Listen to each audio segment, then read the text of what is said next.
Okay, so Soccerex Amsterdam. We're delighted to welcome here now our guest, Branimir Karačić from SofaScore. Branimir, I think the first thing you probably need to do is to just tell us a little bit more about SofaScore and obviously what the business involves. Hi to all. First and foremost, again, good pronunciation of my typical Croatian name. It's not that easy, I know it. Thank you for having us. Been quite an interesting day, the first day of Soccerex.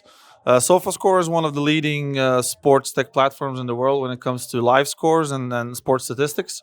We've been around for the last 15 years across the whole world, currently counting more than 30 million active users, available more or less in every single country in the world.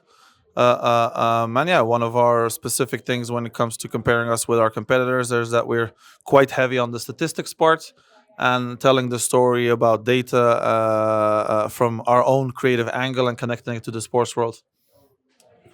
We had a little conversation earlier about SofaScore and your kind of involvement, and obviously, you know, what's happened, and with things like this, with tech, these things do develop fast. I mean, what are you looking at now, the way that people are using it, as opposed to, say, potentially 5-10 years ago? How are things evolving? And I presume it's quite quick as well.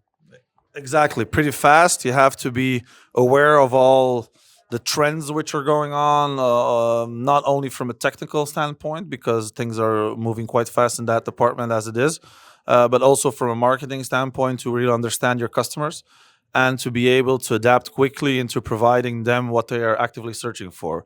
Like you said, the landscape 10-15 years ago in comparison to now has quite changed. Second screening is very often when it comes to the new generations. They are very active when it comes to not only watching the game live, but having a secondary platform on hand to consume as much information and data as possible. And that's where we conveniently come in, providing them a wider picture and some talking points that they can have while watching games live in the stadiums or in front of TV. Obviously, you mentioned the offerings that you have. You've got the data, you've got the things that people can access. I think, you know, a few years ago, these platforms were used potentially for gambling, stuff like that. You know, different generations now are using these in different ways. So what are you actually offering? What do you see people consuming? And are there differences in the demographics from the boomers and the Gen X's, you know, perhaps like myself, to millennials and Gen Z, you know, the sort of younger generations? Quite obviously that they consume everything that we provide in a different way.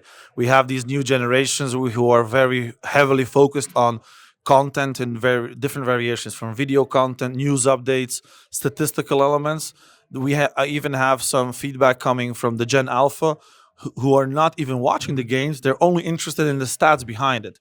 And then you have the older generations, like you mentioned, who are very closely connected with sports from their own point of view, whether it's the betting component of it, whether it's an active fan of a certain sports organization who are then closely following their favorite teams and favorite players. We as a company have to be very fast into understanding who, how, where consumes which kind of data and to provide them the all-around digital environment where they can find themselves and be connected with us in each standpoint. It's not only our app, which is our primary focus all the time, but connecting it with social media, providing different stories through those channels, collaborating with other brands, other media outlets to be available to them whenever, wherever. It's one of our key strategic points as well. We also spoke slightly earlier and talked about the various the global application that you have, and as you've said just now, you know, this is used globally. But it was fascinating to hear that certain territories, you know, you have a lot more audience in there, and they also consume what you have differently. So just explain how various countries and various continents, looking at the same thing, consume it in a completely different way. Yeah, one of the most popular countries where we're active is actually Brazil, and it happened quite organically. I don't have the answer on how it happened, how we grew there to have even more than 4 million active users in Brazil. There's also one fun story that we also always like to share is we as a brand are that popular in Brazil that even their Big Brother reality show uses our SofaScore rating as the benchmark to rate the inhabitants of the Big Brother house. So it's been quite a cultural phenomenon where we think we are doing the things in the best possible way is really understanding the custom elements of each country. their people, their habits, their way of consuming, both visually and in written, different types of communication.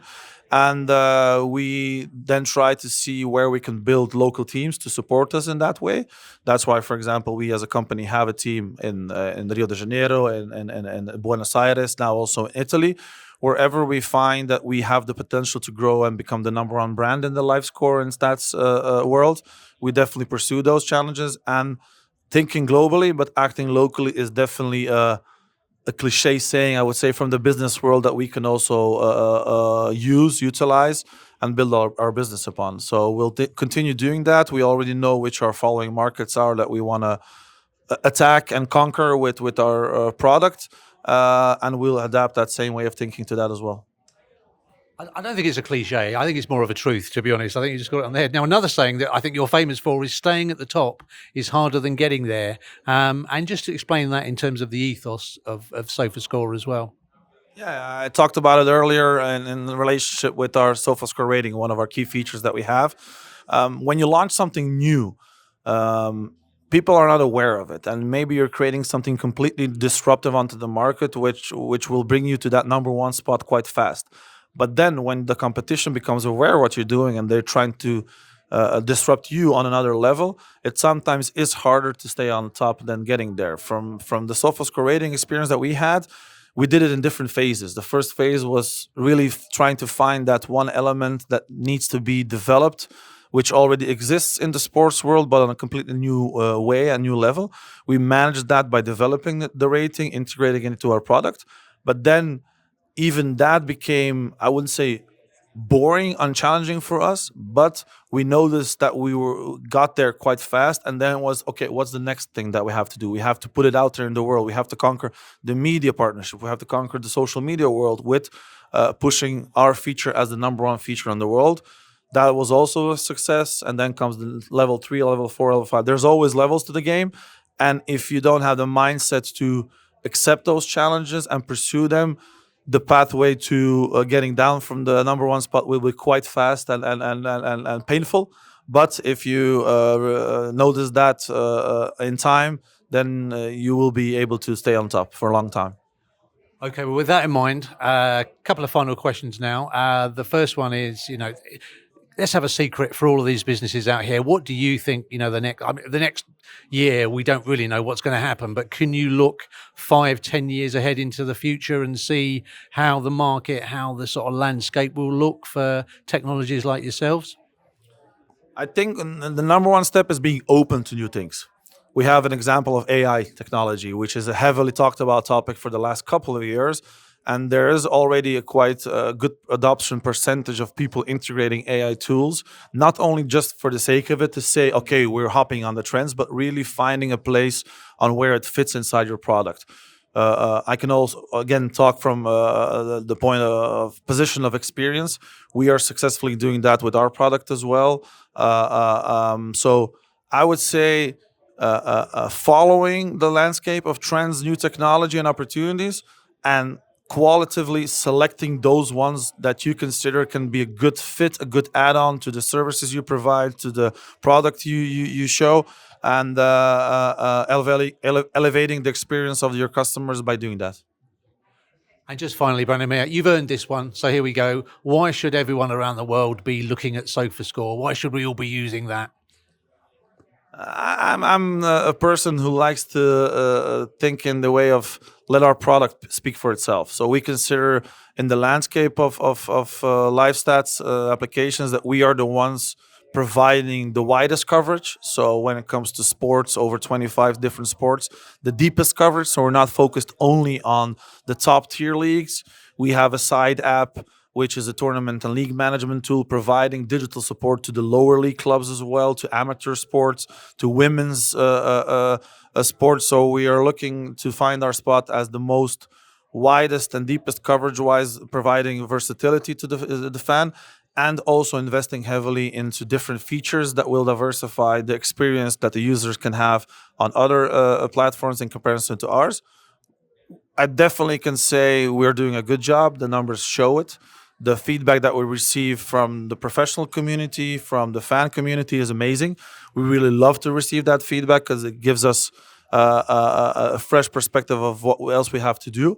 And just download the app and see for yourself why we do what we do. And any feedback is more than welcome to improve even more. That's brilliant. Branimir, thank you very much for coming to Soccerex Amsterdam. And hopefully we can actually download this interview and get a SofaScore on this as well. And we can see some feedback from that, hopefully. But Branimir, thank you very much. Brilliant. Thank you. Cheers.